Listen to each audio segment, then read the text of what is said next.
நான் சின்ன வயசில் வந்து ஒரு தாசர கீர்த்தனை அப்படின்னு சொல்லி தாசர பதங்கள் புரந்தரதாசர் அது எங்கள் அண்ணா வந்து பாடுவார். அதில் வந்து ಮಾನವ ಜನ್ಮ ದೊಡ್ಡದೋ ಅದು ಹಾನಿ ಮಾಡಿಕೊಳ್ಳಬೇಡಿ ಉಚ್ಚಪ್ಪಗಳಿರ அப்படின்னு. அதாவது மனுஷ ஜென்மம் ரொம்ப பெருசு, அது வேஸ்ட் பண்ணிக்காதீங்க, பாழாக்காதீங்க பைத்தியக்காரங்களா அப்படின்னு சொல்லி அந்த தாசர் பாடுவார். மனுஷ ஜென்மம் கிடைக்கிறது ரொம்ப அபூர்வம். எத்தனையோ ஜென்மங்களை தாண்டி ஆயிரம் ஜென்மங்களை ஜந்து கிருமிங்க என்னென்னமோ ஜென்மங்களை தாண்டி மனுஷ ஜென்மம் அடைகிறோம். அது அடைஞ்ச பிறகு இந்த சம்சாரத்திலேயே மூழ்கி பணம் காசு பப்பம் கொண்டாட்டி புள்ள அது இது கூட்டாருங்க உறவினருங்க பணம் புகழ் சுகம் சந்தோஷம் அப்படின்னு அதுலேயே முழுகி சாகாமல் நான் யார், எங்கிருந்து வந்தேன், இறந்த பிறகு எங்கே போக போகிறேன், அந்த கடவுள் யார், நான் அந்த ஆத்மானா என்ன அப்படிங்கிற கேள்வி வர்றதே ரொம்ப அபூர்வம். அந்த மாதிரி கேள்வி வந்த பிறகு அதுக்கு விடை கொடுக்கறதுக்கு குரு கிடைக்கிறது அதை விட அபூர்வம்.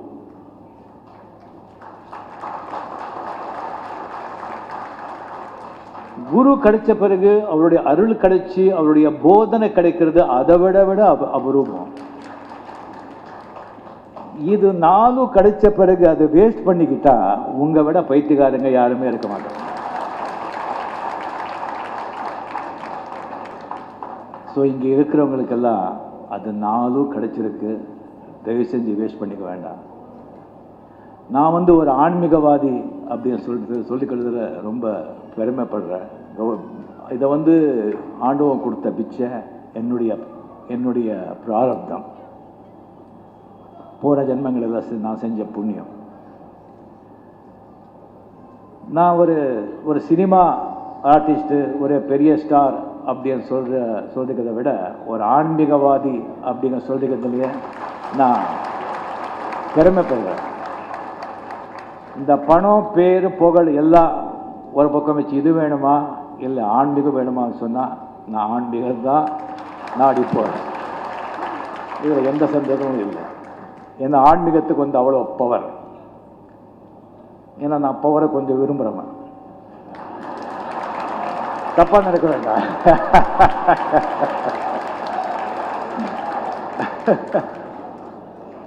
நான் ஒரு ராஜா இருந்தான்.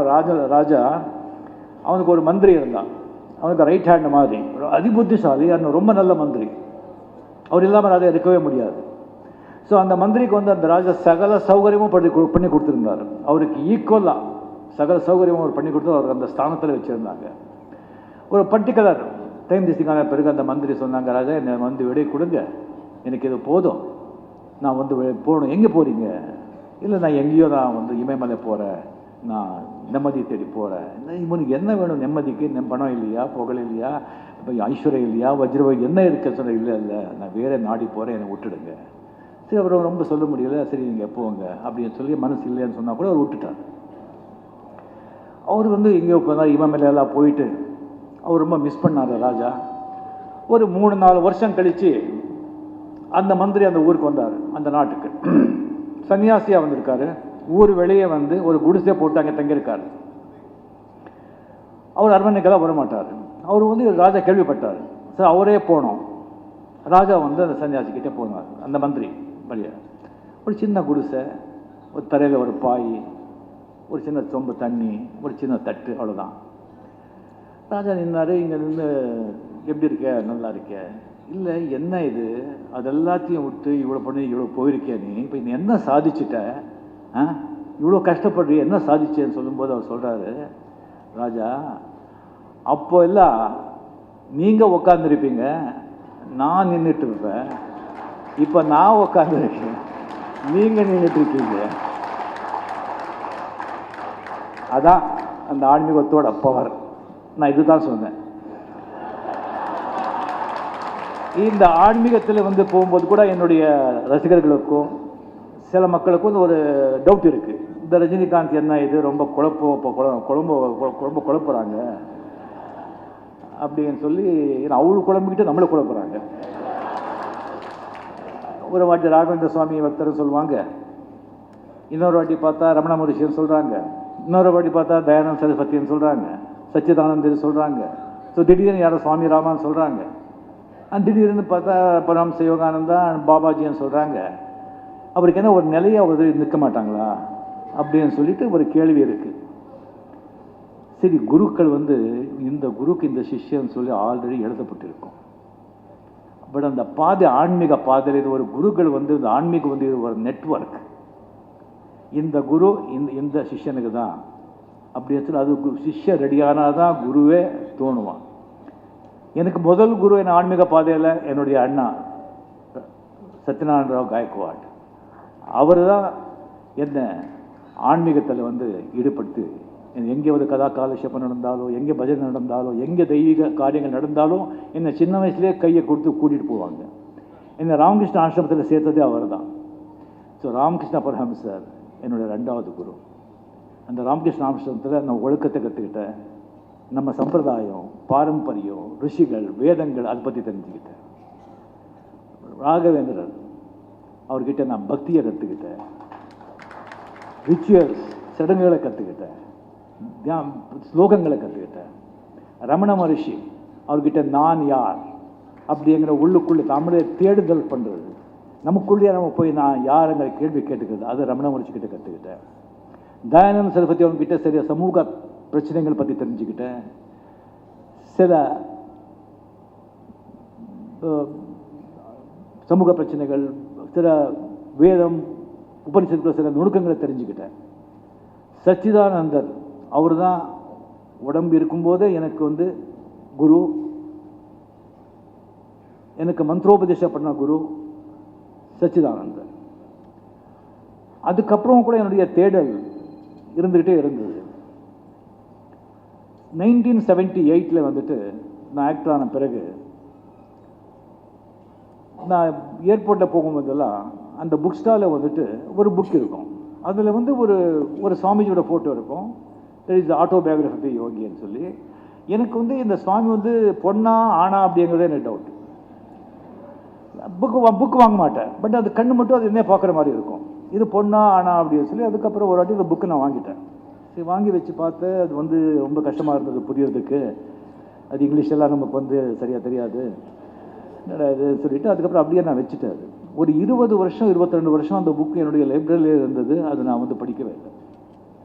அதுக்கப்புறம் நான் படையப்பா படத்தெல்லாம் பண்ணி முடிச்சுட்டு சரி இனிமேல் படம் பண்ணக்கூடாது அப்படின்னு சொல்லி எல்லாத்தையும் வெறுத்து போய் என்ன பண்ணுறதுன்னு தெரியாமல் இருக்கும்போது சச்சிதானந்தர் நீ ஆசிரமம் ஒரிஜினல் அமெரிக்காவில் ஆசிரமத்துக்கு நீ வான்னு சொல்லி என்னை கூப்பிட்டு ஒரு 25 days 30 days அங்கே இருன்னு சொல்லி அவர் கூடவே என்னை அங்கே வச்சுக்கிட்டார்.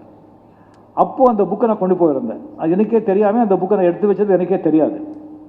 அங்கே பார்த்தா அந்த புக்கு இருக்கு, வேறு வேலை கிடையாது, ரொம்ப குளிர் வேலை. அங்கே நான் புக்குன்னு படிக்க ஆரம்பித்தேன். 2008 2009 அப்படி இருக்கும்னு நினைக்கிறேன். அந்த புக்கை படிக்க ஆரம்பிக்கும்போது ஒரு 30-40 pages அவ்வளோ சரியாக ஈடுபடல. அதுக்கப்புறம் போக போக அந்த புக்கு கீழே வைக்கிறதுக்கு எனக்கு மனசே வரலை. அண்ட் மகாவதார பாபாஜியோட அந்த சாப்டர்ஸ் ஒரு 45-50 pages வரும்போது நான் ஒரு மெஸ்மரைஸ்ட் ஆயிடுச்சு. எனக்கு அது என்னமோ எனக்குள்ளேயே என்னமோ ஆயிடுச்சு. கம்ப்ளீட் அந்த புக்கு ரொம்ப எனக்கு பாதிப்பு ஏற்பட்டுச்சு அந்த புக்கு. ஸோ அதுக்கப்புறம் சுவாமிஜி எனக்கு மந்திரோபதேசம் பண்ணார். நான் ஆக்டிங் பண்ண வேண்டாம் எதுக்கு அப்படின்னு சொல்லும்போது இல்லை நீங்கள் ஆக்டிங் பண்ணுறது உங்களை மாதிரி ஒரு ஆக்ட்ரஸுங்க இந்த மீடியா சினிமா மீடியா ஒரு பவர்ஃபுல் மீடியா. நம்ம மாதிரி 100-1000 சுவாமிகள் சொல்லாதது நீங்கள் சினிமாவில் சொன்னால் அது போய் சேரும். ஸோ நீங்கள் ஆன்மீக விஷயங்கள் எல்லாம் நீங்கள் ஏன் நீங்கள் படத்தில் நீங்கள் சொல்லக்கூடாது, நீங்கள் செய்யக்கூடாது அப்படின்னு சொன்ன பிறகு நான் கூட பண்ணலாமா அப்படின்னு சொல்லி நான் திங்க் பண்ணிட்டு இருந்தேன். இப்போ பெங்களூரில் என்னுடைய அப்பார்ட்மெண்ட்டில் இருக்கும்போது ஸோ காலையில் இது மகாவதார அந்த புக்கை எடுத்துக்கிட்டு மறுபடியும் தான் படிச்சுட்டு இருக்கேன். 2 வாட்டி படிக்கிறேன், 3 வாட்டி படிக்கிறேன். ஆட்டோபயோகிராஃபி யோகி புக்கு. அதில் ஒரு காலையில் ஒரு 9:30 9:45 அந்த மகாவதார பாபாஜி ஃபோட்டோ இருக்கும். அந்த ஃபோட்டோ வரும்போது பார்த்தா அந்த ஃபோட்டோலேருந்து ஒரு லைட் ஸ்பார்க் என்னை நோக்கி வர்ற மாதிரி எனக்கு ஒரு ஃபீலிங், நாட் விஷுவலி, எனக்குள்ள ஒரு உணர்வு. அந்த லைட்டு எனக்கிட்ட வர்ற மாதிரி அந்த பாபாஜி ஃபோட்டோலேருந்து உள்ளுக்குள்ளே மனசு சொல்கிறது படுத்துக்கோ, லே டவுன், லை டவுன் அப்படின்னு சொல்லி ஒரு உள்ளுக்குள்ளே மனசு சொல்கிறது.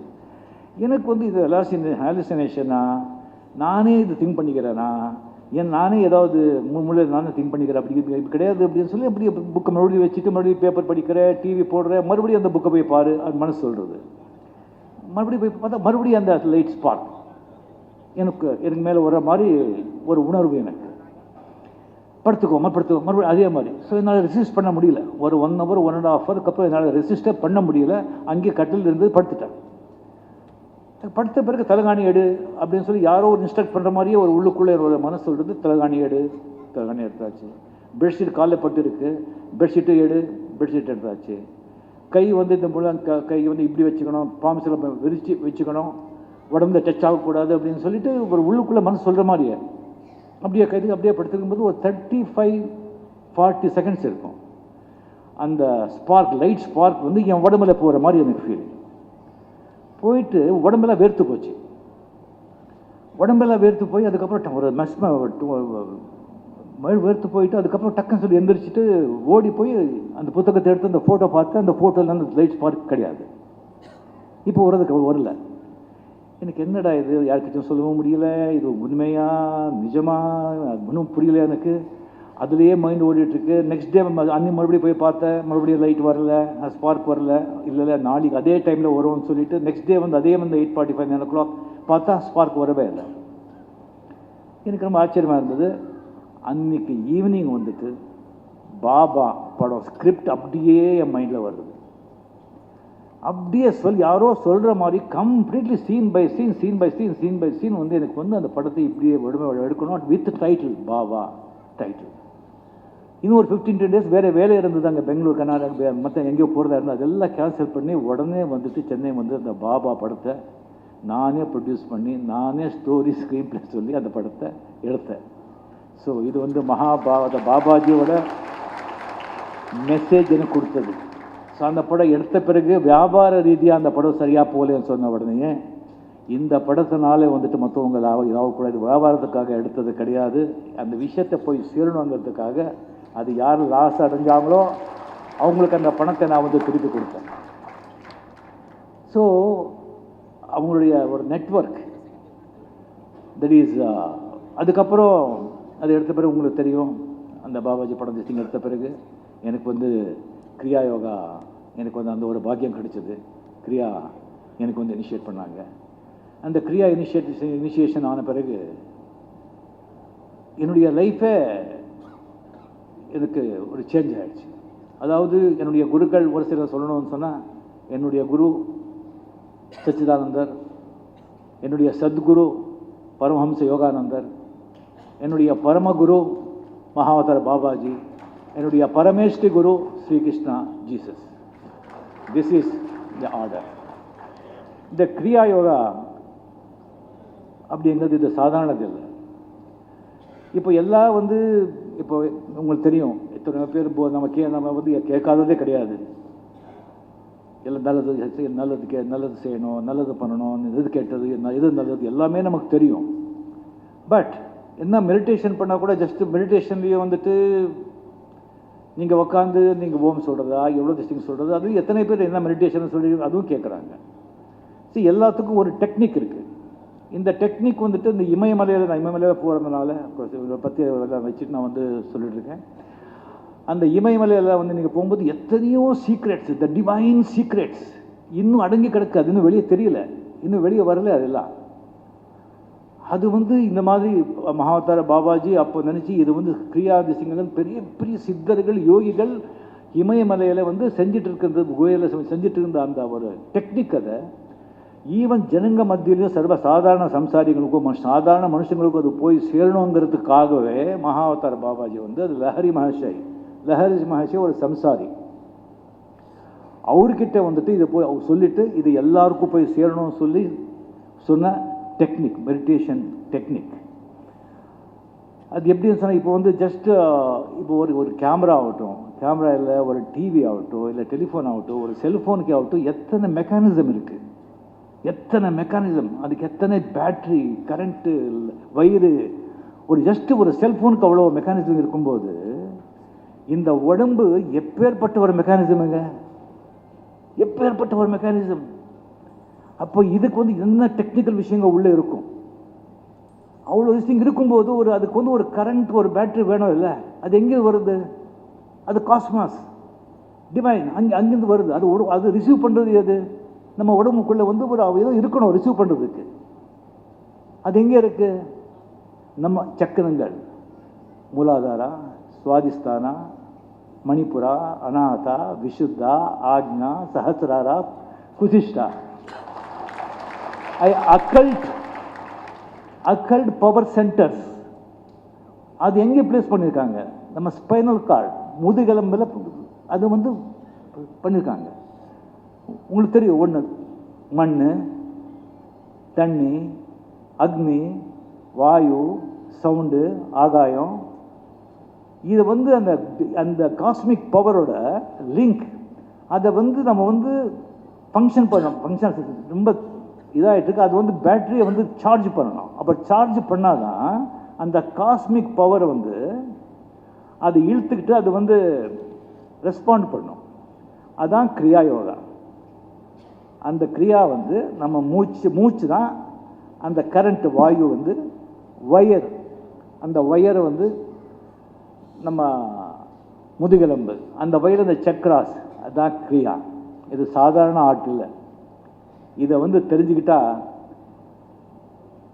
அது நம்ம ஆண்டு இப்போ சந்தோஷ், சுகம், எல்லாரும் கஷ்டப்படுறது, பாடுபடுறது எல்லாமே சந்தோஷத்துக்கு, மன நிம்மதிக்கு இல்லையா?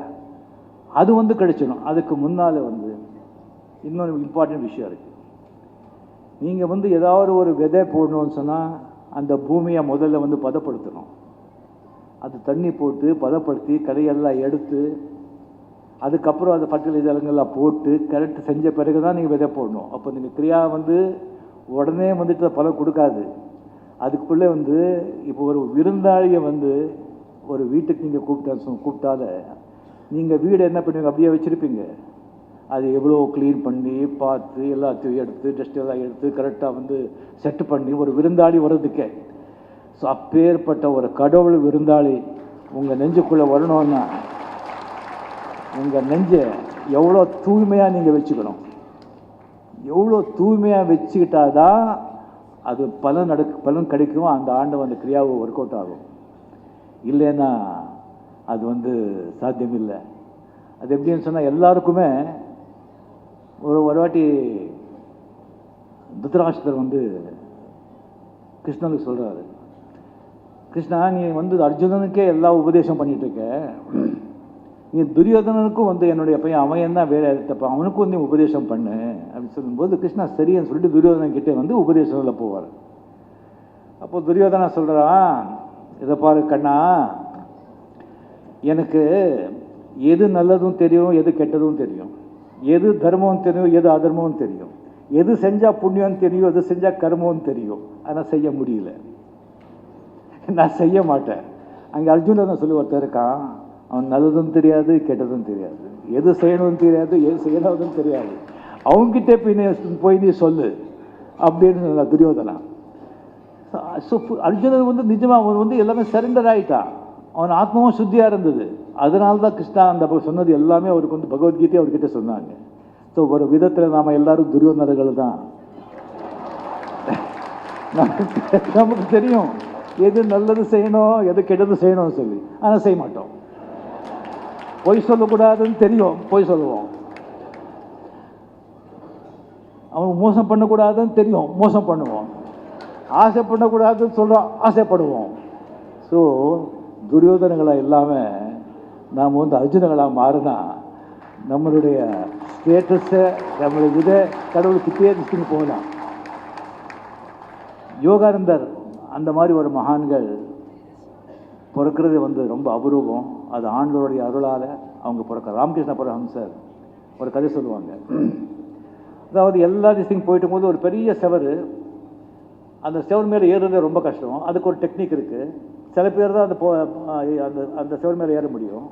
அந்த செவர் மேலே ஏறிட்டு ஒரு ஏறுறாங்க, ஏறிட்டு அந்த பக்கம் பார்த்துட்டு ஓ மை காட் அப்படின்னு சொல்லி ஜம்ப் பண்ணிடுவாங்க. இன்னொருத்தர் ஏறுவான், ஏறிட்டு oh my god what is scene டபால் குதிடுவாங்க. கீழே என்னையா இது ஒன்றும் சொல்ல மாட்டேங்கிறாங்க, எதுக்குறவன் எல்லாம் அப்படியே குச்சிடுவான். பார்த்தா மேலே போகிறா, ஓ மை காட் வாட் அப்படி குச்சிடுவாங்க. இதில் வந்து ஒருத்தன் மேலே வந்தான். அது மேலே வந்துட்டு இது என்னென்ன இருக்குது, இப்படி இருக்குது, அங்கே இது தெரியுது, அங்கே குளம் இருக்குது, அங்கே அரண்மனை இருக்குது அப்படின்னு சொல்லுவாங்க. அது ஒரு சயின்ஸ். எத்தனையோ சயின்ஸுங்க. சில சயின்ஸ் வந்து அவங்க ஆத்ம சாட்சாத்காரத்தை ரியலைஸ் ஆன பிறகு வெளியே சொல்ல மாட்டாங்க, அப்படியே ஆண்டவனுடைய ஐக்கியமாயிடுவாங்க. சில பேர் அங்கே வந்து உட்காந்துட்டு இப்படி இப்படி இருக்குது, இப்படி இப்படி செய்யணும், இப்படி இப்படி சொல்லணும் அப்படின்னு சொல்லுவாங்க. சில பேர் கீழே இறங்கி வந்து உங்களுக்கு ட்ரைனிங் கொடுத்து உங்களையும் கூட்டிகிட்டு போய் மேலே போய் அந்த பக்கம் விடுவாங்க. அந்த கேட்டகரி தான் பரமஹம்ச யோகானந்தர்.